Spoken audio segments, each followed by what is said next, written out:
On habite à Saint-Jean-du-Gard et avec le centre de loisirs de Loustal. On va rencontrer des habitants et des lieux de Saint-Jean-du-Gard pour qu'ils nous expliquent ce qu'ils font.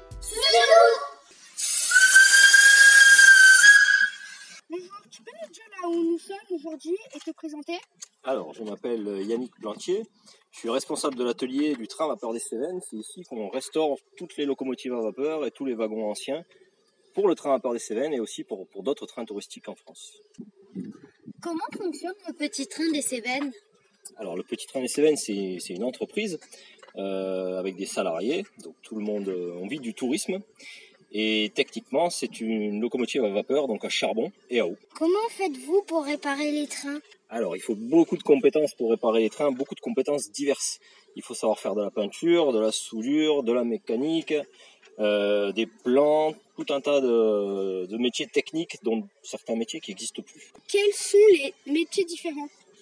Alors, au petit train, on doit être à peu près, sur l'année, on est une quinzaine. Il y a différents métiers, puisqu'il y a tout ce qui est secrétariat, il y a les bureaux, les réservations, la partie commerciale, tout ça. Et au niveau des métiers, donc de l'atelier, ce qui nous intéresse aujourd'hui, ça va être très varié, ce que je vous disais tout à l'heure. Il nous faut des soudeurs, il nous faut des peintres, il nous faut des mécaniciens, des électriciens. On est vraiment dans différents métiers. De où circule le petit train? Et à quand fonctionne-t-il? Alors, le petit train, il fonctionne grosso modo du 1er avril au 1er novembre. Et il circule entre Anduze et Saint-Jean-du-Gard sur une portion de 13 km. Combien de locomotives avez-vous? De quand datent-elles et d'où viennent-elles? Alors, on a 4 locomotives à vapeur. La plus ancienne est de 1917. C'est une machine française mais construite en Angleterre. Et la plus récente est de 1953 et c'est une machine française qui roulait avant à La Grand-Combe à côté d'Alès. Aimez-vous votre métier? Si oui, pourquoi? Alors, c'est un métier qui est passionnant parce que c'est très varié, comme je vous expliquais tout à l'heure. Et puis surtout, ça n'existe plus. Aujourd'hui, des réparateurs de locomotives à vapeur ou des conducteurs de locomotives à vapeur, c'est un métier qui n'existe plus du tout. Alors, le Vélorail, il roule sur 3 km, de la gare de Toiras jusqu'à la gare de Générargues. Le Vélorail, il passe entre les trains, ou les jours où le train ne circule pas. Et donc, le concept, c'est de pédaler en plein milieu de la nature, sur des sortes de chariots. C'est un mix entre un chariot et un vélo. Tout le système de graissage de ce qui tient les roues, on est obligé de le faire par-dessous. Donc, voilà. Et ça nous permet, nous, de faire une visite. C'est-à-dire que tous les jours, quand la locomotive du train vapeur des Cévennes, elle rentre, elle sort, elle va passer sur fosse. Et la personne qui va conduire ce jour-là, alors ça peut être moi, ça peut être d'autres personnes de l'atelier, on va faire une visite avec la lampe et on va contrôler les suspensions, on va contrôler tout ça. Parce que comme c'est très lourd, quand ça casse, ça peut abîmer la voie, on peut avoir des problèmes là-dessus. Donc on vérifie le matin avant de partir et on vérifie le soir en rentrant. Et ainsi de suite. Donc tous les jours, il y a 2 vérifications. Oui, maintenant c'est vraiment sur la fosse, ouais. Alors on estime qu'en maintenance, c'est un peu comme un avion. 1 heure de vol, 1 heure de maintenance. Ah ouais. Alors c'est réparti sur l'année, évidemment. Mais une machine qui va rouler 100 jours, derrière, on a facilement 30, 40, 50 jours de maintenance. De maintenance courante et après de grosses maintenances. Elle est quasiment toute démontée. Il manque la chaudière. La chaudière, pour l'instant, elle est en Suisse pour des raisons de logistique. On la récupérera quand ça sera le moment de la remonter. Là, on en est à l'étape vraiment du démontage. Les roues ont été démontées. On va encore démonter les cylindres, c'est-à-dire là où la vapeur vraiment va travailler, va pousser sur les pistons. Tout ça, on va encore démonter. On a déjà trouvé plein de problèmes et de pannes et de choses cassées qu'il va falloir réparer. Et ensuite, on va réassembler tout ça. Piston, roue, chaudière, et ainsi de suite. Ah ouais, elle, il y a beaucoup de travail encore. Elle, il y a beaucoup de travail et on l'a reçue. Elle avait les roues, mais elle était dans cet état-là de kit. Donc c'est vraiment, on l'a reçue en caisse, quasiment. Le châssis et les caisses. Donc là, voilà, il faut retrouver où est-ce que ça va, où est-ce que ça va pas. Et il n'y a pas de mode d'emploi? Non, il n'y a pas de mode d'emploi. C'est des machines d'origine polonaise. Donc il y a plus. Il faut vraiment c'est de l'archéologie des fois. On est plus près de l'archéologie que de la mécanique. C'est une machine, on met la pièce dedans. On va mettre la pièce dedans, une pièce en ferraille. Et on va envoyer du sable avec ça.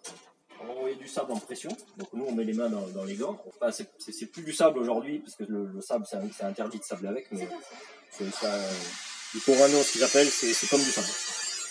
et on va envoyer ce sable en pression et ça va décaper. Donc chaque fois qu'on a une pièce à ressouder, qu'on a une pièce qu'on veut vraiment décaper net, on va le faire avec ça. Voilà.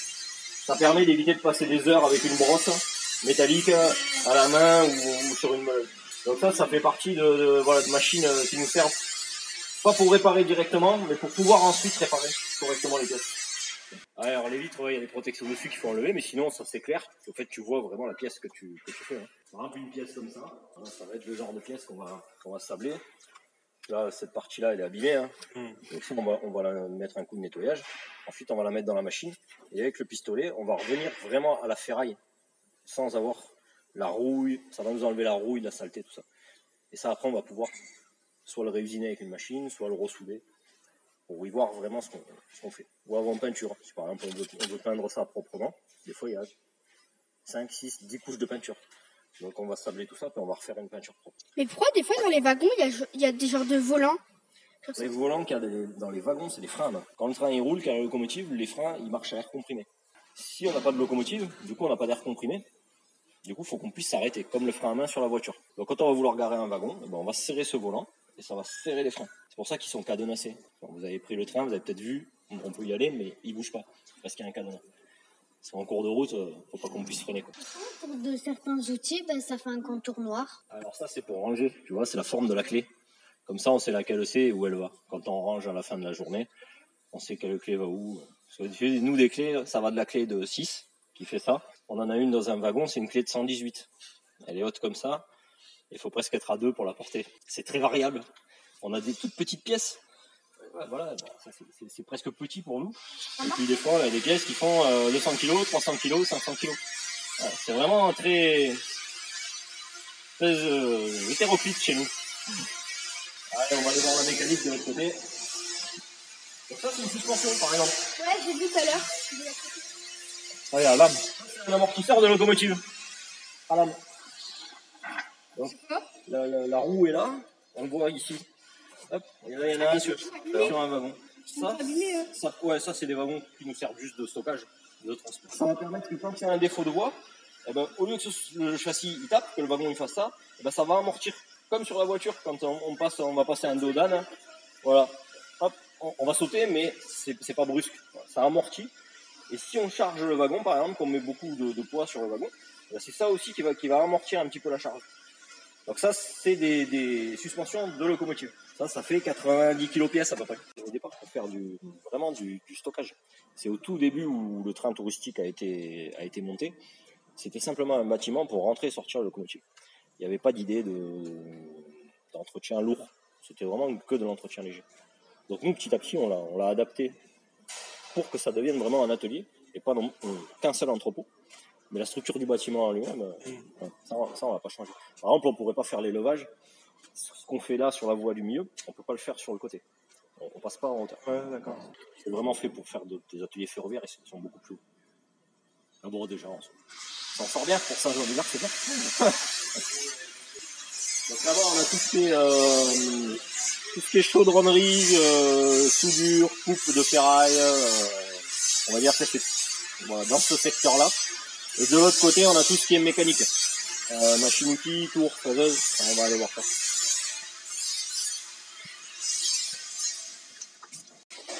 Allez, c'est parti, on te suit. Donc là, on a plusieurs locomotives ici actuellement, donc des locomotives à vapeur. Ça, c'est une petite locomotive qui fait 9 tonnes, qui est pour le train la Brèche-Villers. Alors 9 tonnes, ça te paraît gros, mais pour nous, c'est tout petit. On prend par exemple la rouge, que vous voyez là-bas. Ça, c'est une locomotive du train à vapeur des Cévennes. Elle fait 70 tonnes. Là, tu vois un peu l'écart. Donc on a des locomotives pour certains réseaux. On en a une là qui va aller en Belgique, qui va être rénovée pour la Belgique. Et puis on a les nôtres aussi qu'il faut entretenir, qu'il faut réparer, qu'il faut rénover au fur et à mesure qu'elle suit. Ok, tu avais une question. Est-ce qu'on a le droit de monter dessus? Alors celle-là non parce qu'elle est chaude. Par contre les autres là-bas on pourra monter. Ouais. Celle-là elle est chaude parce qu'on l'a allumée ce matin. Donc là on a terminé tout ce qui était contrôle, on va dire contrôle technique, entre guillemets. Voilà. Elle est prête à rouler celle-là quoi. Celle-là, voilà, il manque encore des bricoles, il manque la peinture, il manque des tuyaux à revisser. Et puis on la renvoie chez le client. Alors l'écartement est plus petit. L'écartement des rails, nous ici on a l'écartement, le même écartement que le TGV. On pourrait faire venir le TGV ici. Si on mettait l'électricité, on pourrait. Alors, on pourrait. Ça serait difficile, mais on pourrait. Après, il y a différents écartements. Donc l'écartement standard du TGV et d'ici du train à PLSN, c'est 1,4 m. Là, on est sur de la voie qui a 70 cm d'écartement. Il existe aussi de la voie d'1 mètre, de la voie de 60 cm. C'est pour ça que là, vous voyez, il y a plusieurs fils de rails. Ouais. Voilà. Là, il y a un peu tous les écartements. Il y a 60, 1 mètre et le standard. Ok, donc là, vous pouvez faire des tests ici, mais pas plus loin. Quoi. Tout ce qui est hors voie normale, hors voie standard, on s'arrête 50 mètres plus bas. Ok. Donc, ça nous permet, nous, de les essayer, de rentrer, de les sortir. Et celle-là, c'est une voie de 70, donc là, on n'a même pas l'écartement. C'est pour ça qu'elle est posée sur un wagon en attendant deux. Ok, d'accord, très bien. Alors ça, c'est un pont roulant, c'est pour lever. Avec ça, on arrive à lever 5 tonnes. Le chariot est là-bas. On voit pas bien avec le soleil, mais voilà. On a un chariot qui nous permet de nous déplacer sur les 3 voies. Et puis ici aussi. Donc on s'en sert pour lever. Par exemple, quand on a une cabine de locomotive à lever, ça pèse 400-500 kg. Donc ça nous permet de le lever avec ça, de le stocker, de le réparer, et ensuite de le remonter quand on a besoin. Donc soit on a le chariot élévateur, soit on a le pont roulant qui est là-haut. Et si vraiment quand c'est gros, par exemple celle-là quand il va falloir la déplacer, comme elle fait plus de 5 tonnes, là ça va être la grue. On a une grue chez Lafont qui va venir et qui va gruter. Voilà. Ok, très bien. Allez, alors faites attention juste les enfants. Bon, déjà il y a un peu d'eau partout. Surtout la fosse. Voilà. De ne pas vous prendre les pieds dans les rails dans la fosse.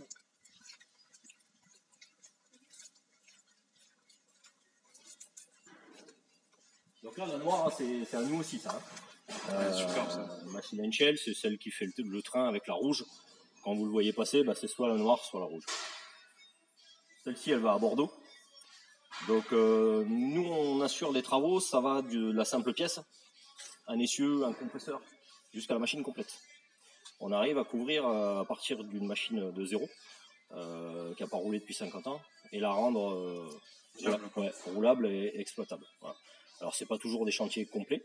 Des fois, là par exemple, ça va être que la chaudière et les suspensions. Là, le client, il a besoin que de ça. Mais c'est arrivé qu'on fasse des machines qui n'avaient pas roulé depuis 50 ans. Ah, là, il doit avoir du taf, pour tout dégripper, tout. 2 ans et demi, 3 ans de chantier. Ok. Quasiment. Surtout que vous vous consacrez jamais que sur une machine, j'imagine, il y a toujours plusieurs chantiers. Ouais, c'est ça, on a toujours plusieurs chantiers parce qu'il y a des pièces qui partent en sous-traitance, on a des délais, voilà. Et ça, il faut que ça s'assemble. Donc celle-là, elle part en Belgique, par exemple. Là, on va faire toute la mécanique. Les roues, les pistons, là, on est en train de la démonter. Toutes les pièces qu'on démonte, on va les nettoyer. On va contrôler, voir ce qu'il y a à réparer, ce qu'il n'y a pas à réparer, ce qu'il y a à souder, ce qu'il faut refaire. Donc on est équipé pour souder, on est équipé pour réparer. Si ce sont des grosses pièces où on n'est pas équipé, on travaille avec des entreprises d'Alès, on va dire au plus loin des entreprises de Nîmes ou de Montpellier. On essaye de garder tout en local au maximum dans le bassin léger. Pour les chaudières, les grosses réparations de chaudières, c'est pareil, c'est une entreprise d'Alès qui travaille avec nous, ACIC. Donc on essaye de ramener au maximum. C'est des choses qu'on sous-traitait à l'étranger, en Pologne, en Allemagne, il y a une dizaine d'années, où on a rapatrié. Ok. Mais parce qu'il n'y avait pas les compétences ici ou parce que c'était financier quoi? C'était financier et pas les compétences aussi. Voilà, il a fallu surtout développer les compétences, mais aussi tout l'extérieur. Voilà. Oui, Les machines-outils, les habilitations de soudure, tout ça. Voilà. Qu'on avait un peu perdu. Comment on fait pour les transporter jusqu'en Allemagne? Alors, les machines qui viennent aujourd'hui, celles qui viennent du plus loin, ça vient de Belgique. C'est des clients qui nous les envoient de Belgique. Tout vient par convoi exceptionnel. Alors les petites, c'est facile parce que c'est pas plus gros qu'un tractopelle. Par contre, quand on déplace une machine de 70 tonnes, c'est un convoi exceptionnel avec des voitures pilotes.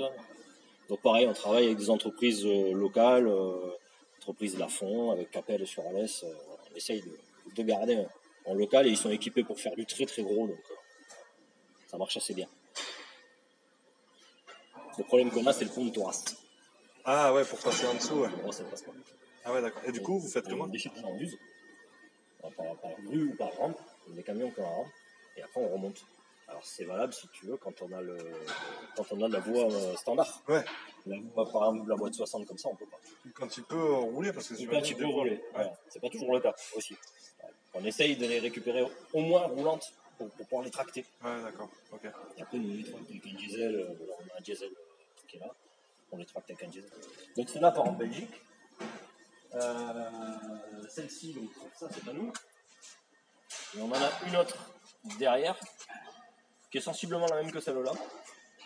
Donc ça part en Suisse, c'est les Suisses qui nous l'ont envoyé. C'est une machine qui a été démontée il y a une quinzaine d'années. Ils ont commencé le démontage et ils n'ont pas terminé. Donc nous, il faut qu'on termine de la démonter, qu'on expertise toutes les pièces, qu'on fasse tout ce qu'il y a à faire dessus. Les pièces, la chaudière, la tôlerie, les cabines, tout ça. Et qu'on leur rende prête à rouler. Sachant qu'elle fera des essais, celle-là, on pourra faire des essais ici, parce que c'est une même voie que nous. Donc on ne pourra pas tirer le train avec pour des raisons de réglementation, mais on pourra quand même, nous, faire nos essais ici. Et ça, c'est ces roues. Voilà. C'est énorme. Alors, une roue comme ça pèse 1,8 tonne jusqu'à 2,5 tonnes. Mais les deux? C'est 2 fois le poids d'une voiture. Une seule roue. Avec les roues. Une seule roue, c'est 2 fois le poids d'une voiture. Voilà. Ouais, c'est énorme. Donc ça fait partie de machines qui une fois finies, font 60-70 tonnes de charge. Hein. Ah non, mais je te rassure, moi non plus. Hein. Un essieu comme ça, 2 tonnes, voilà, avec le pont roulant qu'il y a dehors, sans problème. Ouais. Après, le châssis, par exemple, on peut pas le lever. Un châssis complet. Donc là, on va faire le tour, l'autre elle est toute démontée là-bas. C'est une ancienne remise à marchandises. Donc ça, c'est le seul bâtiment ici qui est d'origine de la ligne de chemin de fer. Donc de 1909, quand la ligne a été construite, la gare de Saint-Jean a été construite en même temps, et ce bâtiment-là, il a été construit en même temps aussi. Tous les autres bâtiments, les deux qui sont là, c'est des bâtiments qui sont modernes. Il y en a un qui date du début des années 80 et l'autre du début des années 2000. Mais celle-là, vraiment, donc là, c'était une remise à marchandises. Pour faire court, c'était un entrepôt. Les trains rentraient dans la partie basse, là-bas, là où on voit le portail qui est ouvert. Les trains rentraient par là-bas, il n'y avait pas ce mur en aglo. Ils ouvraient les portes des wagons marchandises et ils déchargeaient les marchandises ici. Ici, ça servait de stock. Et ensuite, il y avait des portes comme celle-là. Il y avait 4 portes. Et les charrettes dans un premier temps, puis les camions, après, quand ça s'est modernisé, venaient récupérer les marchandises de l'autre côté. Alors, il y a quelques vieux Saint-Jeanais qui ont encore connu ça. Il n'y en a plus beaucoup, mais il y en a quand même quelques-uns dans les années 50-60 où ça fonctionnait encore, avant qu'ils ferment la ligne. Parce que la ligne a été fermée en 1971. Donc ça fait quasiment 50 ans. Donc ici, nous, on loue cet atelier, cette remise à la mairie de Saint-Jean-du-Gard. Et nous, on l'a transformé vraiment en atelier de mécanique. On a d'un côté, ça nous sert de garage sur l'ancienne voie ferrée. Et sur la partie stockage ici, voilà, on a fait notre atelier vraiment de mécanique avec des machines-outils, tours, fraiseuses. Ça, c'est une alaiseuse. Alors ça sert à faire tout ce les roulements sur les locomotives, certains pistons, certains cylindres. On a une petite perceuse qui doit faire ses 3 tonnes et quelques. Voilà. On en a une toute petite derrière là-bas pour de vrai. On sert plus de la grosse que de la petite. Voilà, ici c'est vraiment les machines-outils. Alors c'est des machines-outils qui sont anciennes. On n'a pas de numérique, on n'a pas de choses comme ça. On est vraiment que sur de l'ancien. Et là, ça nécessite aussi de la maintenance. C'est ce qu'ils font aujourd'hui là. Changer des lampes, changer un moteur électrique. Voilà, faut être techniquement très polyvalent chez nous. L'usineur, par exemple, qui en ce moment, c'est Louis qui nous fait tous les usinages. Il peut être amené aussi à changer un moteur électrique. Voilà. Parce que vous trouvez plus de pièces. Électrique, on arrive encore à trouver. Par contre, mécaniquement, sur des machines comme ça, on est presque dans le cadre des locomotives à vapeur. Voilà. Il y a encore quelques entreprises qui savent faire, mais ça devient rare. Ça devient très rare. Et nous, sur les machines à vapeur, il n'y a quasiment plus personne aujourd'hui qui sait faire. Il y a vous, quoi, du coup. C'est bien déjà. En France, on est le seul pour prendre une locomotive de zéro et la rendre roulable. Après, il y a des associations avec des gens très compétents qui savent faire ça, mais sur un point ponctuel. Ils vont avoir une entreprise de soudure, ils vont avoir une entreprise de mécanique. Mais pour en prendre un chantier de A à Z, aujourd'hui, on est les seuls à savoir le faire en entreprise en France. Après, il y a un atelier en Allemagne aussi. Il y en a un en Italie. Il y en a un, on va dire, dans chaque pays européen. On ne se rend pas compte à quel point elle est importante, cette... alors ça avait déjà une grosse dimension touristique, mais ça a pris une dimension technique les 10 dernières années assez. Ouais, voilà, je pense que les gens du coin, on a conscience de l'impact que ça a au niveau touristique, mais ce côté. Le Ouais. petit train, mais c'est vrai que l'atelier est peu connu et peu. Ouais, on a voilà, des clients en Belgique, en Suisse. On travaille pour la SNCF belge. Ça fait partie de nos clients. C'est nous qui allons les aider à réparer leur machine à vapeur. On fait pas mal de déplacements aussi. On a toujours plus ou moins quelqu'un qui est en déplacement sur des chaudières, sur des locomotives qui sont trop lourdes à transporter pour juste une intervention. Donc non, ça a de l'impact et puis ça permet de maintenir de l'emploi aussi sur place. Et pas que dans les villes. C'est bien aussi. Merci à l'équipe du Petit Train des Cévennes de nous avoir accueillis et à bientôt pour un nouveau podcast dans notre village.